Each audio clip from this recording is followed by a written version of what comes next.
Here, I got to call Beetlejuice out too. Here's Beetlejuice right here. I wonder why you're single, Beetlejuice. Even with everyone signing back up for football season, we still have less than half the support we had 2 years ago. So you drop too much truth. You got low viewership and low financial support because all the fucking losers turn off this video because they're all offended. Where's the nuclear bombs when you need them? Welcome back, Truth Seeker. He told his entire audience that if they don't donate at least $100 each that night, they're bad people. And you imagine if I did that, you guys. There'd be so many videos out on BitChute, Rumble, YouTube, just with that clip.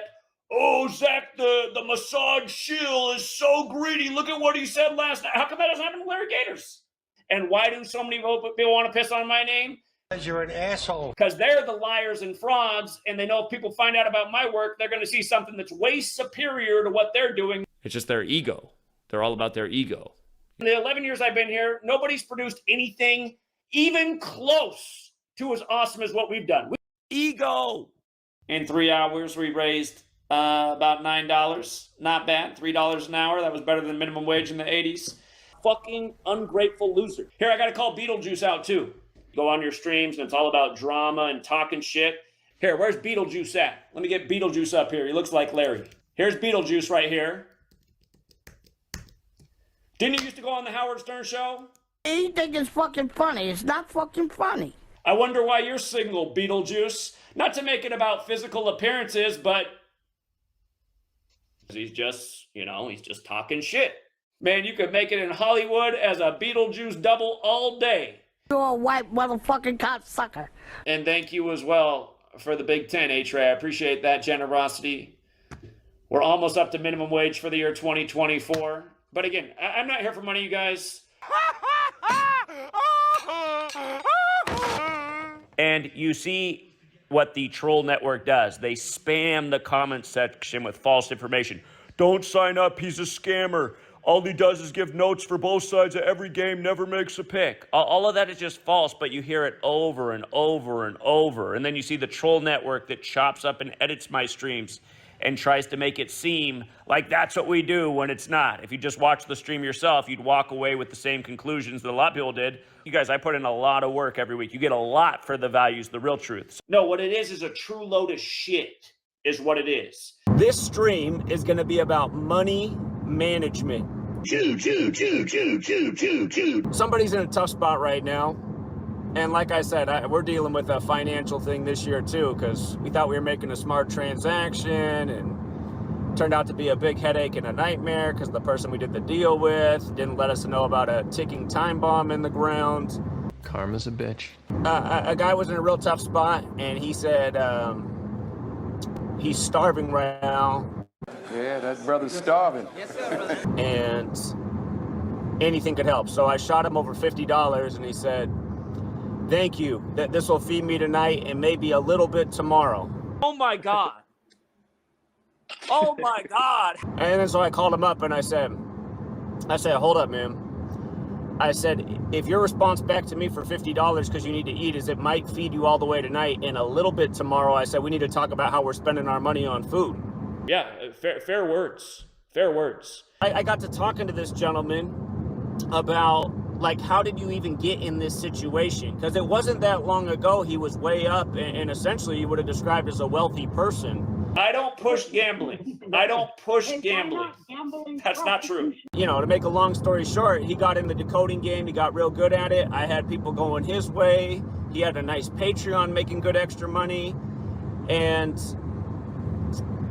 the one thing he always had a problem with was betting way too much. And I always told him, like, you got to stop making bets that big. I mean, that's how you're going to get yourself in trouble and then chasing your losses. So I know that's part of his problem. But congrats to the winners. If you're smart with your money, you can learn to do things with your money to get yourself further ahead, like retire earlier or put your money into things that earn money for you. And those are the kind of things Sweet Lady and I are trying to do right now. Jezebel harlot, money hungry hoe. Again, if we can get this work back out, if we can get the ratings up, if we can get the support coming back in, we'll be out there pounding payment all across the nation again. I feel bad that I'm not in New York today. 2 years ago, I said we're going to start doing New York 9/11 every year. I would continue to go out and put my neck out there and try to bring people together if I hadn't everybody drop off the Patreon next month. We're still doing New York 9/11, and I wasn't there last year, and I wasn't there this year. Just another guy that's full of shit. And it's not because I don't want to be there, but it's because financial support got cut in more than half after we did the New York trip, and that should have never happened. And I do think that that was big tech, shenanigans, but people didn't fight back. They allowed it to happen, and we're still at it.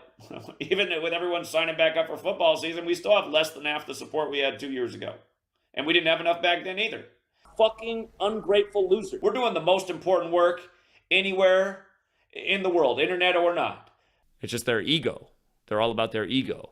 It's like I've said a million times, I wish they'd start making stupid pills. I've never taken any pharmaceutical drugs, but if Pfizer would produce a stupid pill, I'd get on it. I'd be on a daily regimen. I could drop my IQ every day. Maybe I can get dumb enough as the average fucking American. How many of these can I fucking swallow? Gematria. Can you imagine all the semen and cum? I have the longest write-up on Rationale Wiki, which is a website that targets people like myself. Look at the write-up on me on Rationale Wiki. It's longer than anybody on there. It's longer than the write-up on David Icke, Alex Jones, any of these major names. I have a longer write-up. And you know why that is? Because my work's way better than everyone else's. Everything is, I'm the best, you're the worst. That might sound arrogant, but it's true. Yeah, well, that's just like your opinion, man. So I give the scumbags a few little fiat dollars and they'll go just do all the sad shit that people do in this world for money. Ironic. And nobody can ever come back at me and say anything. Until you dedicate 5 years of your life to grinding 7 days a week, 24/7, 365, putting in long hours like I did for 5 years and not raising a single penny, never selling nothing, never putting any ad revenue on nothing. Think about it. He's going back in time. 2015, I did this. 2016, I did that. Until you do that, shut the fuck up. No, I don't think I will. The revenue I have coming in these days, it's going towards the mission of eventually establishing this into a way bigger news network. And it could happen overnight if people would actually support. Oh my God. I'll tell you what, though, if this per month thing gets up to something like $10,000 a month, I'll hire a couple people. Then I can afford to have some employees. I'll hire Jonathan, Right now, there's 10,787 coming in a month. That's more than I need for myself. That's why I'm paying $1,000 a month for a website. That's why I'm saving the rest of the money for a future cause, like getting a building and renovating it and being able to have the resources to put in the furniture that we can have to set up a, Gematria Effect news studio. This money is for the cause. Where is the money going? What are you doing with the money? If this money goes up to 30,000, I'm telling you guys, it's going to happen overnight. We're going to have the building. We're going to have people hired. It's going to make a huge difference. We can do a lot with 30,000 a month, but I am saying we hit 30,000, things will happen. Things will happen, and they'll happen fast, and you'll see it. I'm transparent. That's a con man. If people would support me like the way they support Owen Benjamin, which is just supporting a con man piece of shit who's already rich, who's already been in Hollywood movies, if you support me the way Owen Benjamin got support, we'd be rolling. He just sounded like a mad hater. He just sounded like a jealous dude. We'd have the Gematria Effect news bus going laps around the nation all the time. Richard Quinn would be driving the bus, full-time employee. Everybody who needs a handout right now could be on the bus getting paid. But instead, you guys choose to invest in frauds because you're too dumb to see who the truth is and who isn't. This guy sits here on his butt all alone, clearly doesn't leave the house. He talks a good game, but he doesn't care about anyone but himself. I don't wish death on anybody. I feel like that's a bad thing to do. So you drop too much truth. You got low viewership and low financial support because all the fucking losers turn off this video because they're all offended. Fuck you, man. I'm voting Trump. MAGA 2024. Where's the nuclear bombs when you need them? Wouldn't wish death on anybody, but I got videos trying to slander my name everywhere. How many videos are made about me with the word greedy next to it? It's like, damn, I give away all my work for free, allow people to sell my shit. At least he admits that his stuff is indeed shit. And also he sells his sports information, so how does he give away all his work for free? Work endlessly, tirelessly around the clock day after day and got more haters than anybody. How is that even possible? Sometimes you get called out, though. It might make you think twice about what you're doing. I got more haters than Diddy. Imagine if just like the world that's being oppressed by the Jesuits just did a one-time donation of $2 to this work. Imagine all that money had come to me. Me. We would be bigger than CNN, man.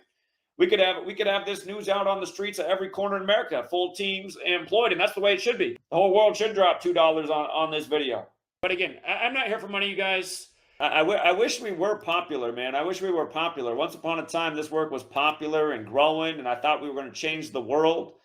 And now we just can't compete with all this mainstream shit on the YouTube. YouTube's all mainstream shit now. Again, you're just making excuses. Again, there's 3 tiers for sports content. The $5 tier gets you the written content. The $11 tier gets you all the written content, plus live streams Monday through Saturday, so 6 days a week. If you want all 7 days a week, it's the $20 tier, and when you're on that tier, there's weekly contests to win money. When things are more expensive than ever, you're telling people to give you all that money? What an asshole.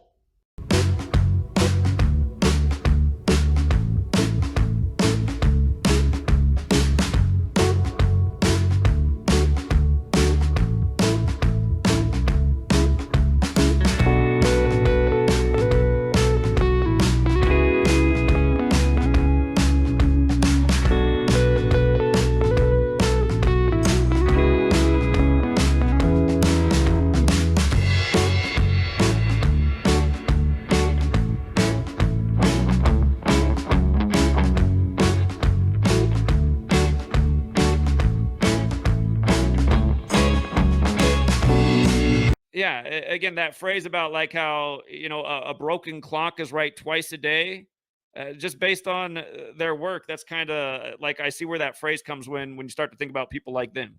Just a little heads up for next week. Just get this marinating in your mind. I believe next week in NFL Week 3, the number 3 is going to be so powerful on Sunday because there's 3 date numerology. So just something to look forward to. I have a feeling week 3 is going to be very, very nice. Perfect.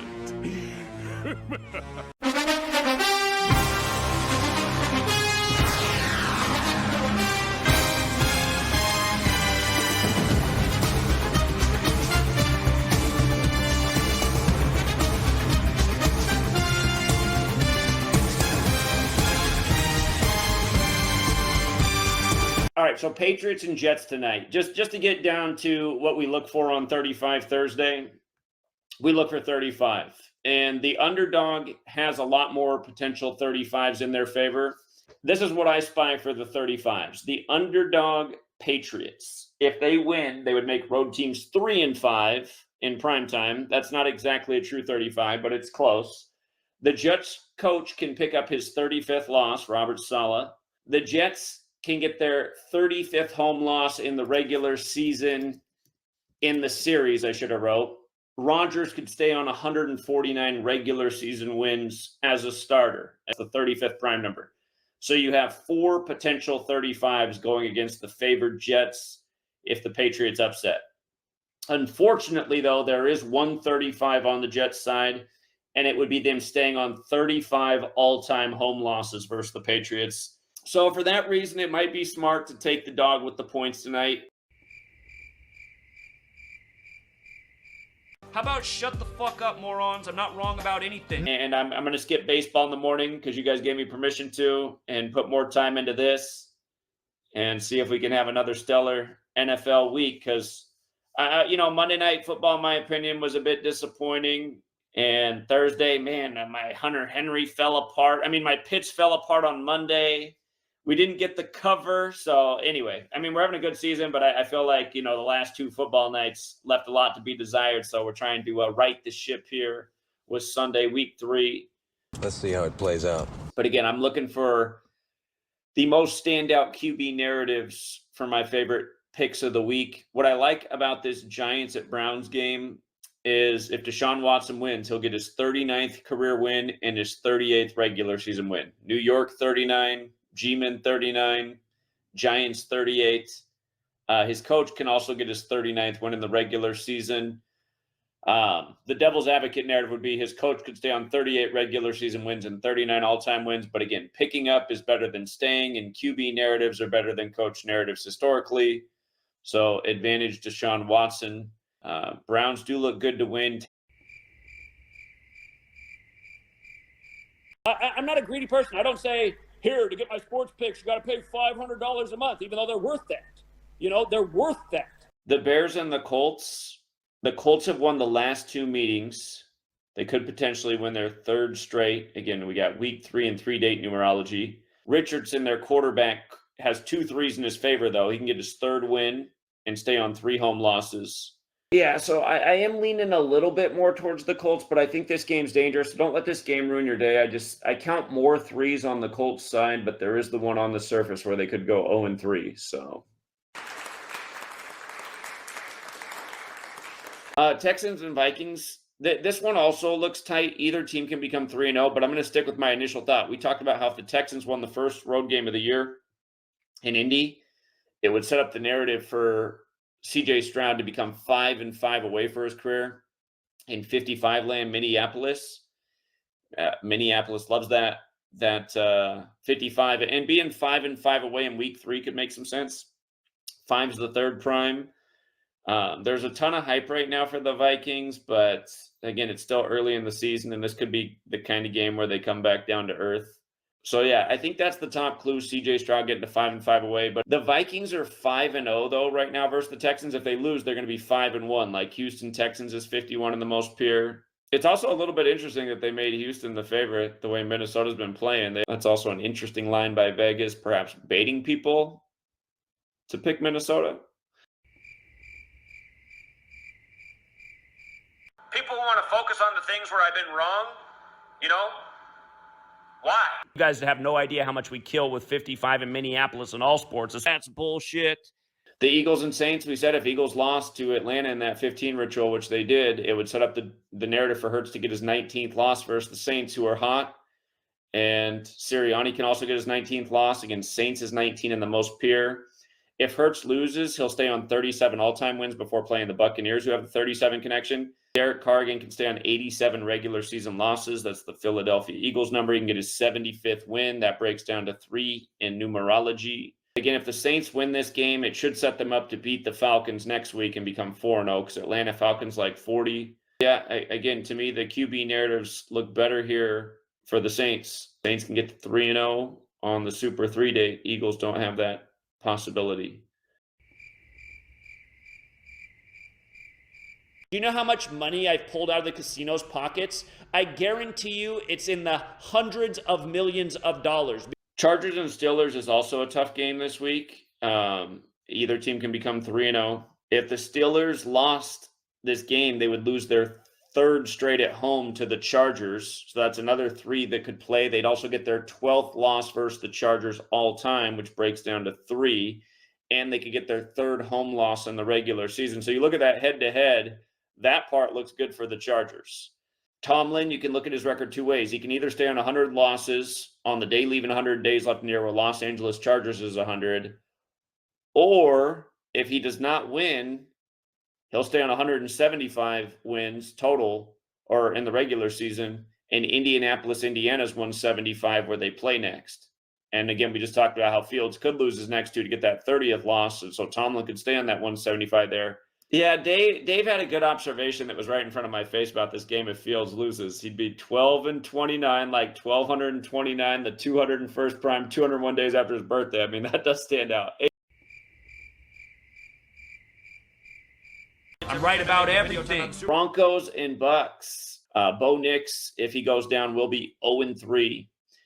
And Mayfield, he can become 6-4 at home in the regular season with the Bucks. Denver Broncos has that pure 64. He'd also become 7-4 at home all time with the Bucks. Tampa Bay Bucks 74. Tampa Bay Rays 74. There's something about 74 in Tampa. He could get his 43rd regular season win over the Colorado team in Florida. Both Colorado and Florida have the 43. And if Mayfield wins, he can hold off his 49th loss until the next game versus the Eagles, who like 49. And if he did win this week and lost next week, he'd become 6-5 at home, where Philadelphia is 65. So I mean, between Denver and Philly and looking like he's going to lose one, it does make more sense that he would lose to Philadelphia. But again, I do think Mayfield's probably going to hold off that loss until the Eagles. You know what, you guys? This is not a false statement. I could wipe my ass with the name Nostradamus. Literally. Literally. Panthers, Raiders. Raiders, a touchdown favorite here. If they win the game, they're going to be 5-3 versus the Panthers and 3-1 at home. So the threes play in both records for them. 5-3 goes with Carolina, equaling 53. Plus 5 is the third prime number. Not a bad week to get the fifth win. Week 3. The Raiders can also win their third straight versus the Panthers. So a lot of 3 going on there for the Raiders. If Dalton loses, he's the starter this week for Carolina. He'll be 83-83. We know that's a football number, but Las Vegas, Nevada is also 83. If Dalton lost, he'd also get his 49th road loss. Las Vegas, 49. Las Vegas has the 23 and 49 connection. And here, just to make an extra note about 83, 83 is the 23rd prime. Las Vegas equals 23. So 2 reasons to think you could fall to 83 and 83. If the Raiders win, they're 7-5. Carolina Panthers 75. The Raiders coach is 7-5 if he wins. Carolina Panthers 75. Another wrong predictions. Literally on the wrong side of everything.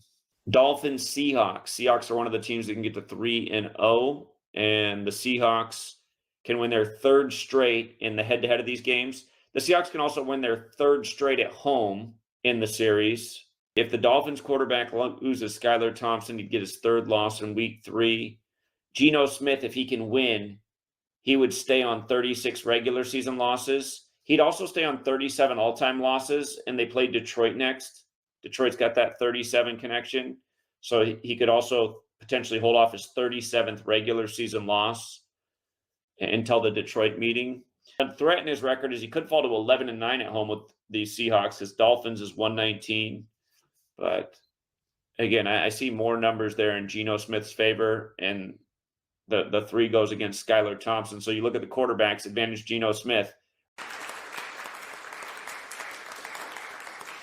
The Ravens and Cowboys, it looks like the Ravens are in big trouble right here because the Cowboys can become 2-5 versus the Ravens. Ravens is 25. Lamar Jackson's record could go either way. But if Jackson loses, it sets him up to get his 27th loss next week versus Buffalo. Buffalo likes that 27. And if Dak wins this week and next week over the Giants, him and his coach will hit the perfect New York numbers. Dak would get his 78th win over New York. New York is 78. And McCarthy would get his 170th win. New York Giants is 170. And the thing that's going against Harbaugh this week is he can get his 102nd loss in the regular season. Cowboys is 102. Yeah, the Ravens being considered one of the best teams in the NFL. I mean, you fall to 0-3, you're pretty much out of the playoff picture. There's a chance you could come back, but that's just the one thing that's got me humming and hot. It's like, are they really going to do that to the Ravens? Have them start the year 0-3? But yeah, again, there is a narrative for Harbaugh to lose. Jackson can go either way. And if Dak and Co do win, they're set up to win next week over the Giants. So, like if you can't win with this knowledge, there's something seriously wrong with you. The Lions and Cardinals, the thing that stood out the most to me here was Kyler Murray. If he wins, he's 30-37 in the regular season. Lions is 30, Detroit's 37. So his win and loss record both make sense with a win here. And that'd be nice because they're a little dog. Kyler Murray has the narrative to get to 30-37, and that stands out to me. And Dan Campbell can also get his 36th all-time loss. Cardinals is 36 in the most pure. Looking ahead, there is an argument for the Lions to win the next 3 to become 4-1 versus Dallas, but they got to get past this first, and I can't overlook that Kyler Murray narrative. So, like, man, I lost $1,000. This picture was shit that day. And then Chiefs-Falcons, we've been saying this all year. This could be the game where Andy Reid gets his 59th loss because Atlanta, Georgia's 59. But I'm not sure that's going to happen looking at the way things line up because, again, leading with QBs first, Mahomes can stay on 25 losses. We know that's a big Falcons number. Can stay on 12 road losses. 3-date numerology plus SNF loves 12. So he can stay on 12 road losses in SNF. I suppose the argument is he could get his 12th regular season loss on SNF too. and stay on 38 road wins in the regular season, which is the Falcons' number. If Mahomes wins this game, though, it sets him up to get his next road win against the Los Angeles Chargers. Chargers is 43, so he gets 43rd road win over the Chargers if he won the next two. And then if Cousins loses, he gets his 32nd all-time home loss. Kansas City and Chiefs 32. If Cousins does not win, though, he'll stay on 44 home wins, and he plays the Saints next. Saints have the 44 connection. So looking ahead, if Mahomes wins this, it sets him up to win the next game. If Cousins doesn't win, it sets him up to go into the Saints game on 44 home wins. So he can also get his 131st win. So, yeah, you know, and realizing that about Reed, about how the 131 or the 59 could play against him, that kind of neutralizes that. So, and then you look at the QBs again, I'd say advantage Mahomes. Yeah, so I'm saying advantage Chiefs.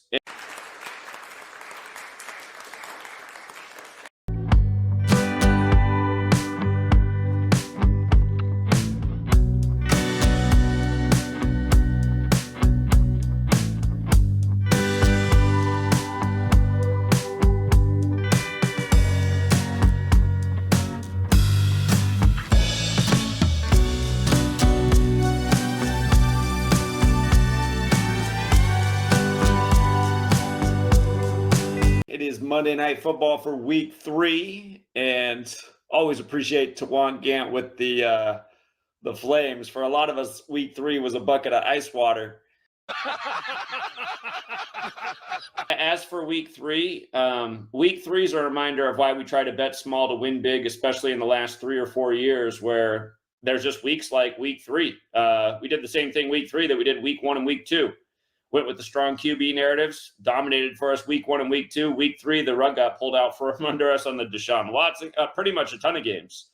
Gee, that's too bad. Yeah, too bad. And the Bills game, this is the game that, you know, we have a very long, dependable pattern in this game for the Bills to win. Like I always say, when 66 is on the board in a Jaguars game, I never fade it. Jacksonville Jaguars, 66 in the most pure. Josh Allen can get his 66th regular season win. So yeah, Josh Allen for the 66th win. It's just, I don't blink when 66 is on the board with Jacksonville. Commanders and Bengals, potential value here. Zach Taylor, he has the narrative in his win and loss column to lose this game. Yeah, Joe Burrow, if he lost, he'd stay on 29 wins. LSU's 29, battle of the LSU quarterbacks. 3 equals 29 and 25 is a word. He could fall to 29 and 25 in the regular season. Again, Zach Taylor, if he lost, he'd be 42 and 49. Commanders 42, Washington 49. A safer way to play the game would be to take the Commanders with the points, because as the point section shows, there's a narrative for the Bengals to win by just a point on MNF to become plus 15 in the series at home. And then he's always doing his false math for how much money you would have lost, which is total BS.